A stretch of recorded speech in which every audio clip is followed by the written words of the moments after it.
모두가 함께 허락하신 하나님의 말씀은 로마서가 되겠습니다.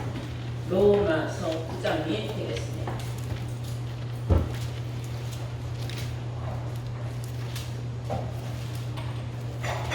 찾으신 줄 믿고 로마서 9장 27절부터 공독을 하겠습니다. 또 이사야가 이스라엘에 관하여 외치되 이스라엘 뭇 자손의 수가 비록 바다의 모래 같을지라도 남은 자만 구원을 얻으리니 주께서 땅 위에서 그 말씀을 이루사 필하시고 끝내시리라 하셨느니라. 또한 이사야가 미리 말하되 만일 만군의 주께서 우리에게 씨를 남겨두시지 아니하셨다면 우리가 소돔과 같이 되고 고모라와 같았으리로다 함과 같으리라. 네, 그렇게 하신 말씀은 로마서 9장 27절에서 29절로의 말씀으로 제목은 남겨둔 씨와 남은 자 구원, 남겨둔 씨와 남은 자 구원이라는 제목으로 말씀을 증거하도록 하겠습니다. 성경은 장래에 관한 예언의 말씀도 많이 기록되어 있습니다. 오늘 말씀이 바로 그 예언의 말씀이며 이제 우리 시대부터 이루어지는 말씀이라고 저는 생각을 합니다. 예수님이 일찍이 말씀하시기를 누가복음 17장 26절 이하에부터 보시면은 인자 때에는 그랬어요. 예수님의 재림할 때에는 노아 때와 같고 또는 롯의 때와 같다 이런 말씀을 하셨어요. 노아 때는 하나님께서 홍수로 세상을 심판을 하셨어요.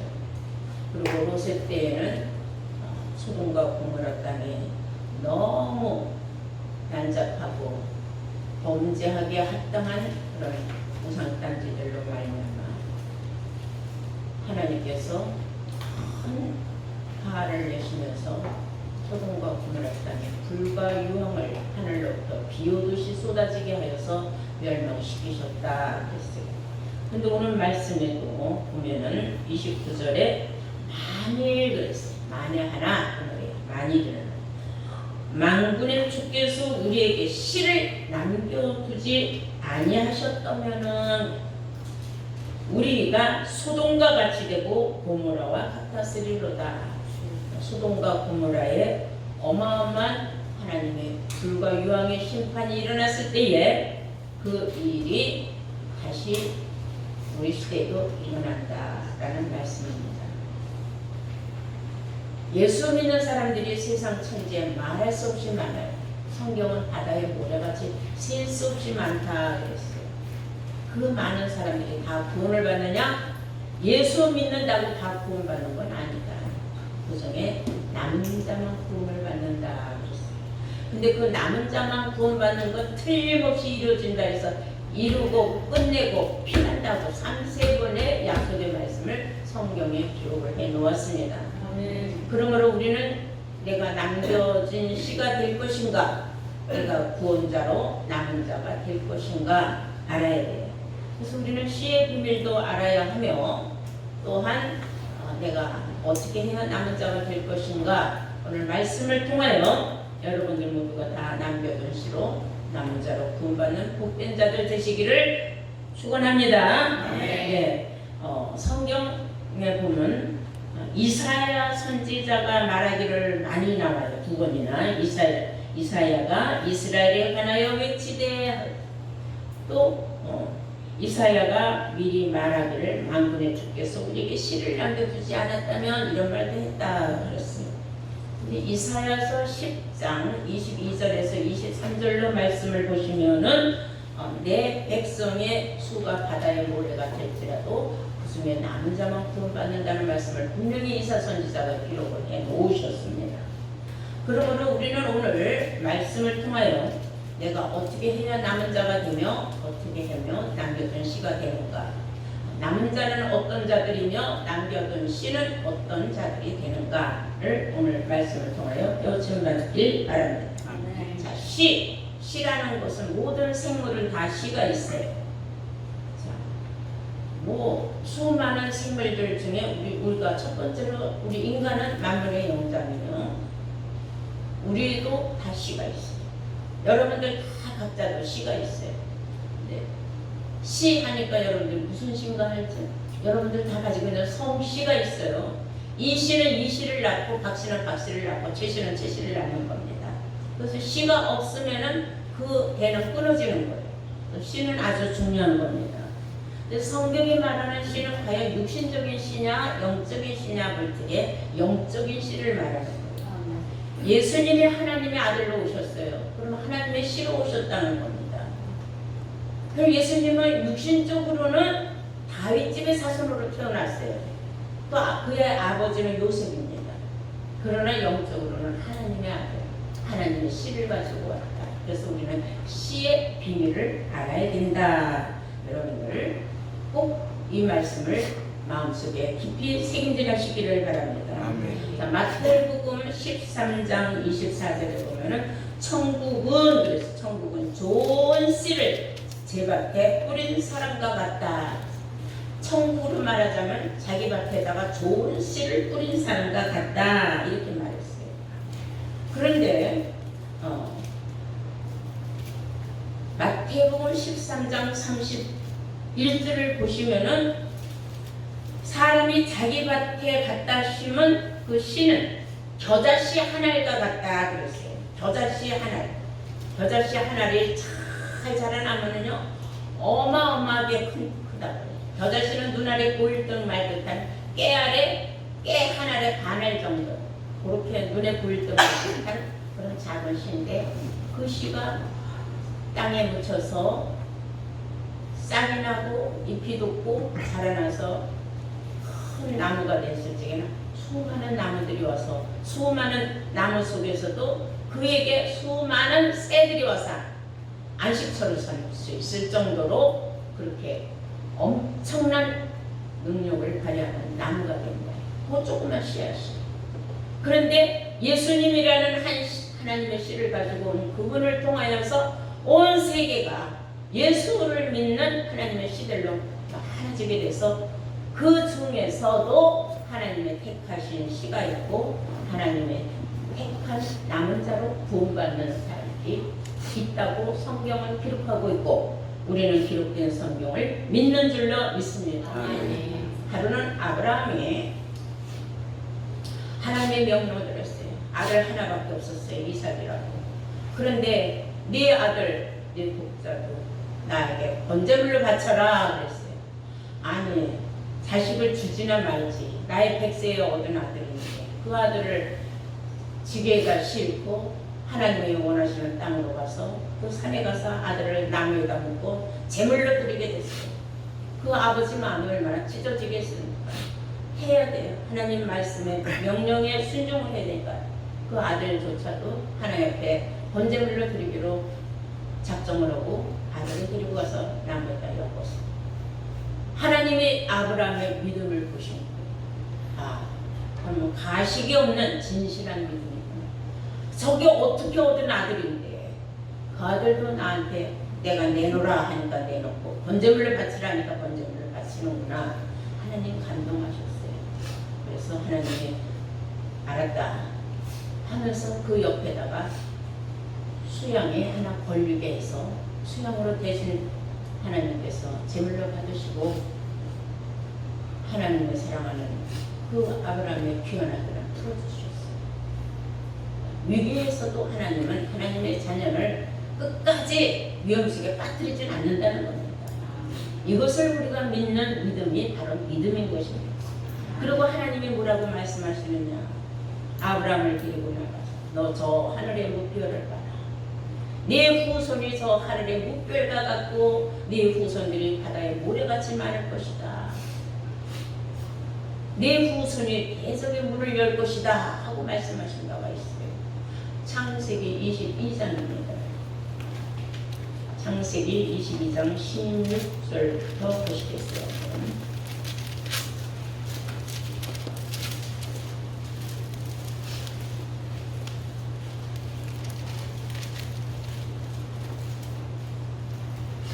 말에 여호와께서 이르시기를 네가 나를 가리켜 맹세하노니 네가 이같이 행하여 네 아들 독자를 아끼지 아니하였은즉 내가 네게 큰 복을 주고 내가 너한테 큰 복을 주고 네 씨로 그랬어요. 네 씨로 크게 성하여 하늘의 별과 같고 바닷가의 모래와 같게 하리니 이는 네 씨가 그 대적의 문을 얻으리라 이렇게 말씀을 하셨어요. 그런데 그 이후로 아브라함은 수없는 많은 후손들을 냈습니다. 그런데 성경의 갈라디아서에 와서 하는 말이 아브라함에게 수많은 자손이 있었지만 모두가 다 그 여럿을 하나님께서 아브라함의 씨로 여기지 아니하고 오직 예수 한 사람을 하나님의 씨로 여겼다. 아브라함의 온전한 믿음의 씨로 여겼다고 갈라디아서 3장 16절에 기록하고 있습니다. 자, 갈라디아서 3장 16절을 우리 다 함께 한번 보시겠어요?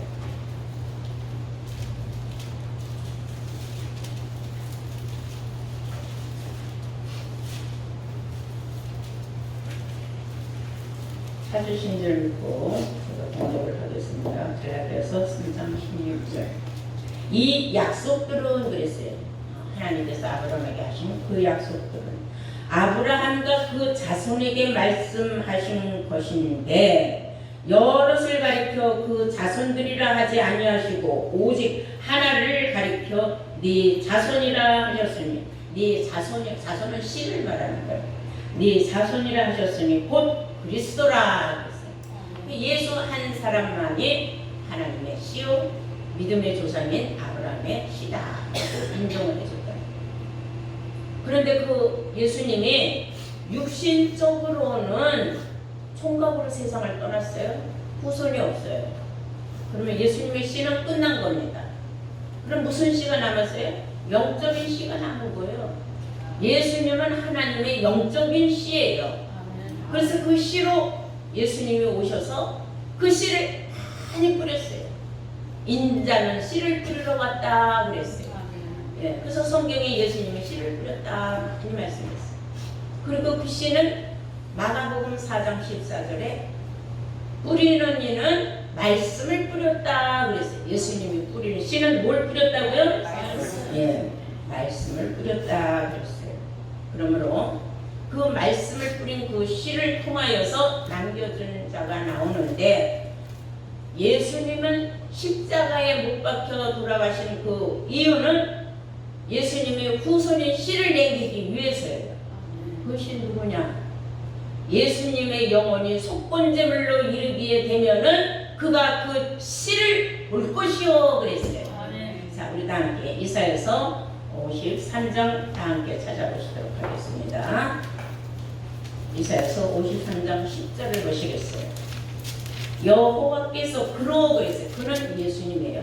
상함을 받게 하시기를 원하사 질고를 당케 하셨은즉 예수님이 십자가를 못 박히게 된 모든 것 다 하나님의 작정된 모략이었다 하는 것을 알 수 있죠. 여호와께서 상함을 받게 하시기를 원하사 질고를 당케 하셨은즉 그 영혼을 속건제물로 드리기에 이르면 그 예수님의 영혼을 속건제물로 드리기에 이르면 그가 그 씨를 보게 되며 그가 그 씨를 보게 되며 하는 것은 예수님의 영혼이 속건제물이 되지 않으면은 씨는 없다 이거예요.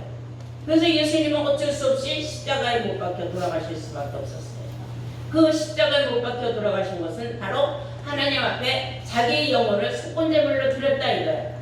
그럼 무슨 이유로 속건제물로 드렸느냐? 수많은 인간들의 죄를 대속하려고 바꾼 거예요. 예수님의 영혼하고 우리의 죄하고 바꾼 거예요. 그것을 속건제물이라고 해요. 예수님을 제물로 삼았다는 거예요. 인간의 모든 죄를 예수님의 그 영혼하고 바꿨다는 거예요. 속건제물로 드렸다 그랬어요.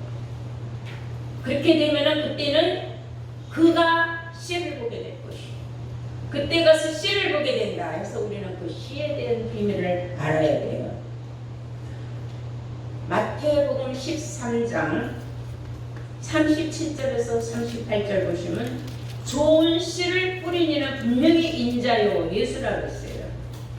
그리고 씨는 어디다 뿌렸느냐면 밭에다 뿌렸다 했어요. 그래서 밭은 세상이다. 밭은 세상이요. 그리고 좋은 씨는 천국의 아들들이다. 아멘. 세상에다 천국의 아들들이 되는 씨를 뿌렸다 그랬어요. 근데 그 씨가 수많은 씨를 뿌려놨지만은 하나님이 원하시는 씨는 바로 속건제물이 되신 그 예수님을 통하여 나온 씨라야 뭐가 된다? 남은 씨가 된다. 그래서 우리는 오늘 성경을 통하여 새로운 씨에 관해서 우리가 알게 되는 겁니다.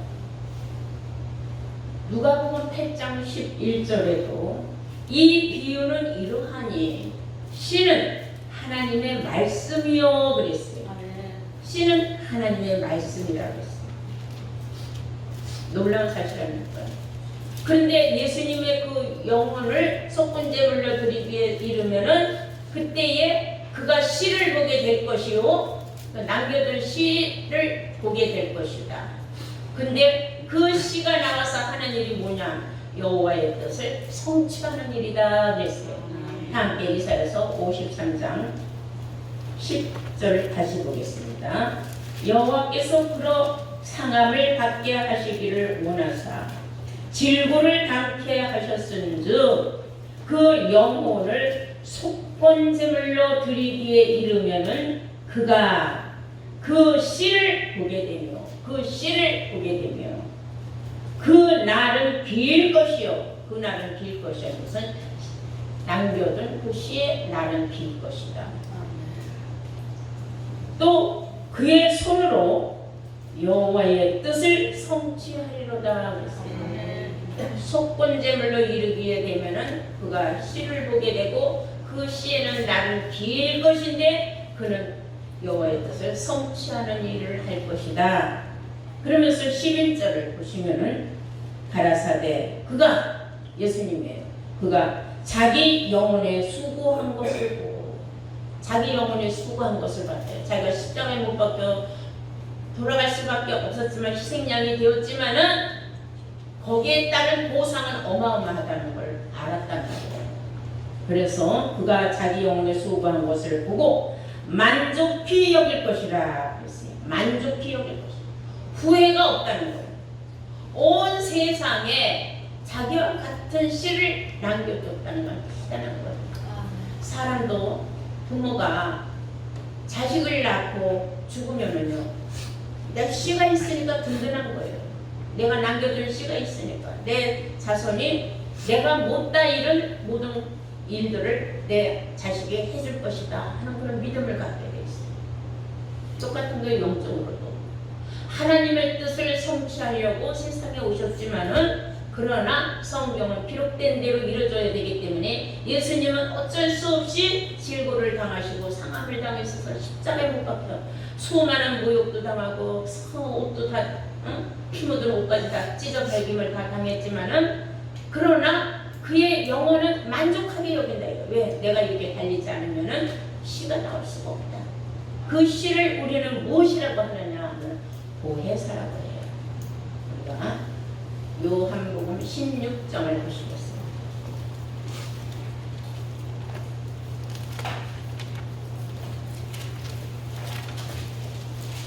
7절을 보시겠습니다.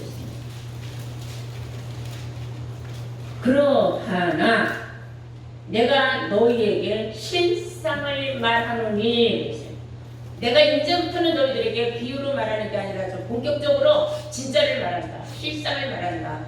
왜냐면 예수님이 이제 급했어요. 빨리 이제 예수님이 금방 십자가 못 박혀 들어가기 전에 한 말입니다. 내가 떠나가는 것이 너희에게 유익이라.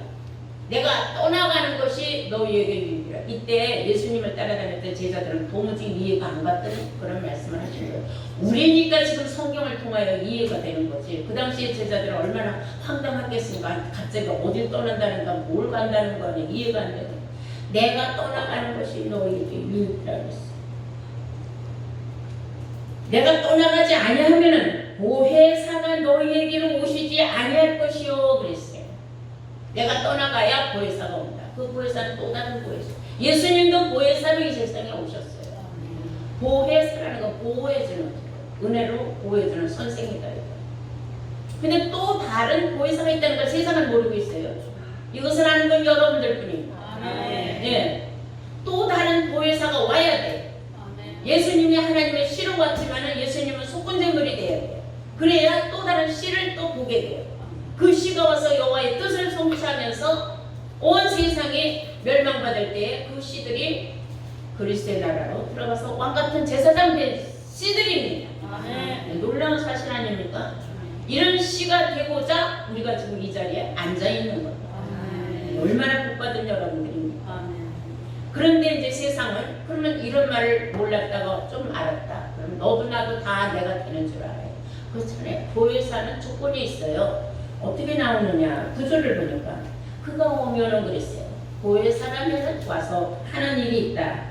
죄에 대하여, 의에 대하여, 심판에 대하여 세상을 책망할 것이다. 죄와 의와 심판에 대하여 세상이 잘못 알고 있다. 너희들이 예수를 오해하고 있다. 성경을 잘못 알고 있다. 이걸 심판해 줄 자들이 바로 누구냐면 보혜사라는 거예요. 예수 보혜사 안에 예수가 보내는 또 다른 보혜사를 통하여. 다시 말하면 예수로부터 나온 씨가 수많은 씨들이 나오게 된다 그랬죠. 또 다른 보혜사를 통하여 또 보혜사 또 보혜사 수많은 보혜사들이 나오게 되어 있어요. 여러분들이 그 중에 하나가 될 것입니다. 아멘. 우리가 성경을 남이 모르는 걸 안다는 거 이건 대단한 축복입니다. 선지자 반열에 들어가는 거예요. 남보다 앞서서 알았기 때문에 앞설 선자예요. 자, 세상은 어떻게 말하고 있느냐? 우리는 어떻게 말하고 있느냐? 보시겠어요? 죄에 대하여라 하면 그랬어요. 9절에 죄에 대하여라 하면 저희가 나를 믿지 아니하면 세상이 생각하는 죄는 이런 죄가 아니죠. 세상이 생각하는 죄는 육신적으로 짓는 모든 것을 죄로만 알고 있다 이거예요. 그러나 영적으로는 우리가 왜 예수님이 나를 믿지 않는 것이 죄다고 왜 정죄하셨느냐? 예수님이 하신 말씀을 믿지 않는다는 거예요. 말씀을 모르니 믿을 것도 없고 믿지 않으려고 하지만은 그러나 모르기 때문에 무슨 이상한 말을 한다고 생각하는 거예요. 성경에 기록된 말씀을 모르면 무식해서 그 말의 뜻을 모르니까 무조건 부인하는 사람들이 좀 많아요. 우리가 제일 알다시피 요한복음 1장 1절에 말씀이 하나님이라고 했어요. 근데 말씀하면 이단이다 이런 사람들이 오늘날 되게 많아요. 그렇다면 다시 말해서 하나님을 믿으면서 구원 얻겠다고 하는 사람들이 말씀하면은 이단이다 하는 얘기는 하나님 하면 이단이다 하는 말하고 뭐가 다르냐 이거예요. 엎어치나 며치나 보면은. 그래서 우리는 성경을 알아야 구원을 받는다는 것을 여러분들은 아주 마음속 깊이 뼛속 깊이 알고 있는 줄로 믿습니다. 그래서 예수를 제대로 알지 못하고 믿는 건 죄다 그 말이에요. 그거는 불법이라 그랬어요. 나더러 주여 주여 하는 자마다 다 천국에 오는 건 아니다. 내 아버지의 뜻을 알고 그대로 행치 아니하면은 천국에 들어올 수 없다 하고 예수님이 말씀하셨는데도 불구하고 사람들은 그 말의 뜻을 이해를 못하는 거예요. 그러니까 오죽하면 예수님이 죄에 대하여라 하면 저희가 나를 믿지 아니하며 예수 안 믿는 불신자들에게 하는 말이 아니에요. 성경을 예수 믿는 사람들을 보라고 준 책이 성경에 교과서에 예수 믿는 사람들은 교과서를 안 믿고 뭘 믿느냐 이거예요. 예수님이 이 세상에 눈에 보이니까 예수님은 지금 영으로 계세요. 영은 바로 지금 곧 하나님이에요. 하나님은 곧 말씀이에요. 예수님도 지금 말씀으로 계시는 거예요. 예, 그 영혼은 이미 떠나가셨어요. 이해가 되시죠? 네. 그래서 죄에 대하여라 하면 저희가 나를 믿지 아니하며 또 의에 대하여라. 세상 사람들은 올바르게 사는 것만이 의라고 생각을 하지만은 의에 대하여라 하면 내가 아버지께로 가니 너희가 다시는 나를 보지 못하며 그랬어요. 예수 옛날에 2000년 전에 이 세상에 왔을 때 그 예수는 이 세상에 존재하지 않는다 이거예요. 예수가 다시 온다고 했지만 그 예수가 오는 건 아니에요. 영으로 오기 때문에 구름 타고 오시는 예수님을 생각을 해요. 구름은 뭐라 그랬어요? 목자라고 하지 않았습니까? 목자를 통하여서 말씀으로 오는 거예요 세상에. 그런데 사람들은 자꾸 상상력을 발휘해서 저 하늘에 어떤 구름을 타고 예수님이 육체가 온다고 상상을 하니 얼마나 그게 황당무계하냐고. 그래서 여러분들만큼은 이제 영혼이 뛰고 영의 귀가 열려서 말씀을 제대로 보고 하나님의 말씀을 제대로 듣고 성경이 어떻게 기록되어 있는지를 알고 보니 아 내가 예전에는 어린아이가 호랑이가 담배 폈다는 얘기를 믿듯이 저 달나라에 토끼가 방아를 찢는다고 믿었듯이 그렇게 황당하게 어린아이 같은 신앙생활을 했는데 이제 장성한 자가 되어서는 어린아이를 일을 잊어버리는 그런 단계에 이르렀다. 네. 얼마나 큰 발전입니까? 여러분들 신앙이 지금 꿈속에서 헤매는 신앙이 아니라 실상으로 기록된 대로 진리의 성령이 인도하는 대로 우리가 장래일을 지금 알고 가는 그런 믿음 생활을 하고 있는 줄로 믿습니다. 네. 예수님이 그랬잖아요. 지금은 너희가 감당하지 못한다 했어요. 예수님이 말씀하실 당시에 제자들은 이해가 안 갔어요. 예수가 떠나간다는 말도 이해가 안 되고 무슨 진리의 성령이 온다는 말도 더더군다나 이해가 안 됐어요. 왜? 진리의 성령 시대는 2000년이 넘어서 오게 돼 있으니까 그 2000년 전에 어떻게 상상이나 했겠습니까? 예수님이 말씀하셨잖아요. 이 11절에 보면 심판에 대하여라 하면 이 세상 임금이 심판을 받았습니다. 이 세상에 지금 임금 노릇하는 건 누구예요? 지금 영적으로 임금 노릇하는 사람은 다 목자들을 말하는 거예요. 목자들이 성경대로 믿지 아니하고 하나님의 백성들을 성경대로 인도하지 아니하고 자기 멋대로 입에서 나오는 대로 생각나는 대로 말을 하니까 그거는 몽사를 가리키는 것과 같다는 거예요. 몽사라는 것은 꿈같은 소리예요. 그래서 몽학 선생 밑에 있는 사람들은 아직도 율법 속에서 벗어나지 못하고 있다. 왜냐하면 그 사람들이 아는 건 율법밖에 없어요. 그 이상을 모르는 거예요. 그러니까 율법으로는 우리가 구원을 받을 수 없다. 예수님이 수없이 말씀하시고 가셨는데도 지금까지도 율법, 십계명을 지키고자 못 지켜서 죄인이 된 사람들이 얼마나 많으냐. 그러니까 너무나 잘못 지금 알고 잘못 믿고 있다. 이것을 성경이 우리에게 알려주면 그렇게 잘못 믿으면 다 심판받아는 거나 다름이 없다 말하는 거예요. 그리고 12절에 보니까 예수님이 이렇게 말씀하셔요. 내가 아직도 너희에게 이를 것이 많으나 지금은 너희가 감당치 못하리라. 그 당시에 예수님 제자들 백날 말해봐야 속에 병있게 못 깨닫는 거예요. 그러니까 예수님이 십자가 못 박혀 돌아가신다는 소리를 듣고서는 예수님이 이제 옥에 붙잡혀 들어갔다는 소식을 듣자마자 베드로는 3년을 쫓아다니면서 예수님의 수제자 노릇지만 나는 그가 누구인지 도무지 모르겠다고 새벽닭이 올 때까지 3번을 부인할 것이 됐더니 그 말이 이루어지지 않았어요. 예수님이 어떤 말을 해도 그 당시의 제자들은 감당할 수 없는 말이었어요. 그만큼 이 문명, 지혜 이게 다 시대적으로 깨이는 거예요. 과거에 몇천 년 전에 로봇가 세상을 돌아다니면서 세상을 일을 감당할 수 있는 시대가 오리라고 누가 감당이나 했겠고 누가 상상이나 했겠어요. 우리니까 지금 이 세상에서 지금 야 문명이 과학이 이렇게 발달했구나 이런 걸 우리가 알듯이 성경도 시대적으로 하나님께서 열어주셔야만 알기 때문에 그 당시에 사람들은 알 수가 없었던 거예요. 예수님은 그걸 미리 아셨기 때문에 지금은 내가 너희들에게 어떤 말을 해도 너희들은 감당을 못한다. 그렇지만 내가 할 말을 한다 하고서 말씀하시는 말이 그러하나 진리의 성령이 오시면 그랬어요. 언젠가는 진리의 성령이 오실 것이다. 예수님 돌아가셨을 때에는 그때는 불성령이 왔어요. 지금은 진리의 성령 시대예요. 아직도 불성령에 취해 있는 사람들이 있어요.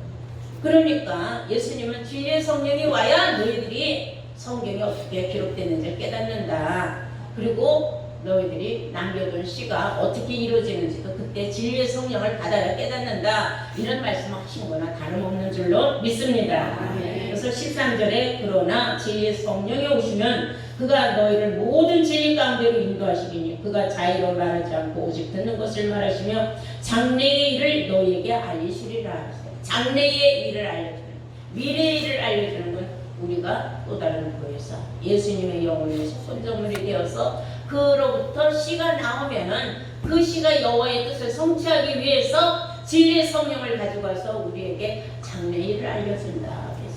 이해가 되죠? 그래서 남겨둔 씨가 아주 중요하다. 우리가 남겨둔 씨가 된다. 농사꾼이 농사를 지어요. 그러면 수확을 했어요. 추수 때. 그 어마어마하게 수확을 해서 들어오면은 그걸 다 종자를 두는 건 아니에요.